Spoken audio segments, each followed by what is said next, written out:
তবে রাজ্যের টিএমসির ছোট বড় কোনো চোরই কিন্তু রাজ্যের জনগণের হাত থেকে, জনরোষের হাত থেকে রক্ষা পাচ্ছেন না। রাজ্যের দুই বড় চোর অভিষেক চোর এবং কল্যাণ চোর, এদের পরে আজকে জনরোষের মুখে পড়েছিল রাজ্যের আর এক বড় চোর মদন চোর। তার মদন চোর তিনিও আজকে জনরোষের মুখে পড়েছিলেন। তো অর্থাৎ আজকে মদন চোরের পালা ছিল কি, ড্রিম থেরাপি গ্রহণের পালা ছিল।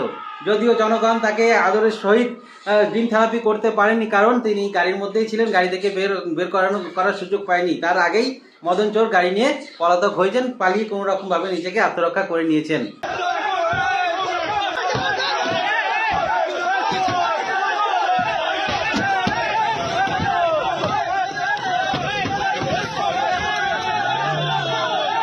বলছি মদন, আজ তুমি যতই করো পলায়ন, রাজ্যের জনগণ তোমাকে ছাড়বে না, না দিয়ে কিন্তু চোদন।